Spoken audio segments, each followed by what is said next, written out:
Donald Trump swept the battleground states and will return to the presidency in January following his promise to seal America's borders and deport millions of undocumented immigrants. Is Trump serious about expelling millions? Joining us now on this Wired Wednesday is GV Wire's news director Bill McEwen to break down the possibilities and potential impact of that. Good morning, Bill. Thank you for being here. We appreciate it. So how many undocumented immigrants are we talking about? So you hear all kinds of numbers during the campaign, right? But if you actually look at the government data and some centers that study this, there's about 12 million undocumented immigrants in the United States. That's about the same number that were here in 2008. Over a period of time, the number went down. It hit a low of about 10 million in 2020. So how soon before you think we will learn what the president-elect's plan is going to look like? So he appointed Tom Homan as the border czar. He appointed Stephen Miller as his deputy chief of staff. They're both known for being immigration hawks. And Stephen Miller has talked about a plan in which the National Guard would be deployed. Undocumented immigrants would be rounded up and warehoused in camps and then deported. In addition, Miller's also talked about removing the protected status for Afghanis who fled after the Taliban took over. And he's also talked about perhaps ending DACA, which, as you know, provides protection for children who came to the United States, or for adults who came to the United States as children. So clearly, those that say President Trump that's just campaign rhetoric, no, he's going to take a real stab at this.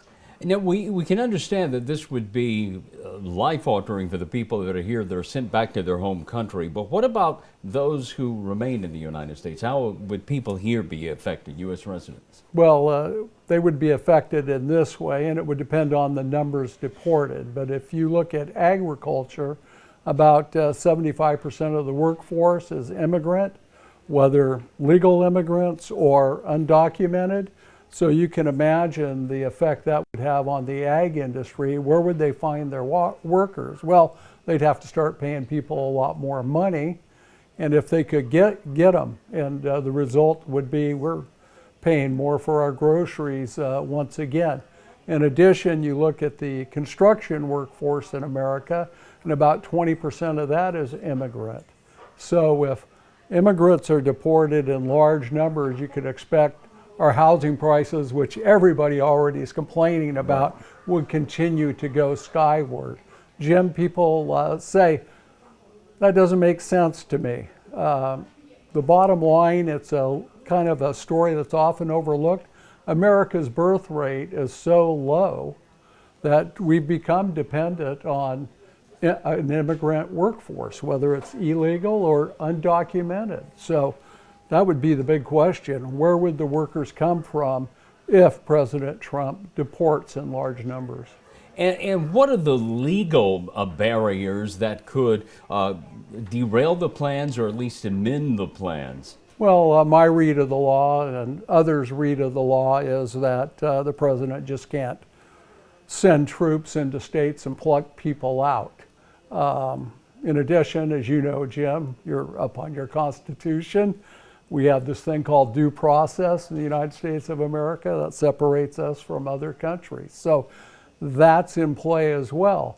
But people who rule this out, I would say you have to think about the court system. So judges ultimately are the arbiters of what goes on, right?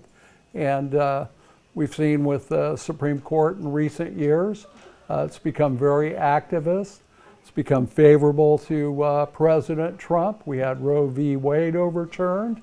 We now have where the president can basically act with immunity. So if judges were willing to write opinions that say this is okay, then it would become the law of the land. All right. Bill McEwen with GVWire.com. We always appreciate you coming in on this Wired Wednesday. Great day. We'll be right back.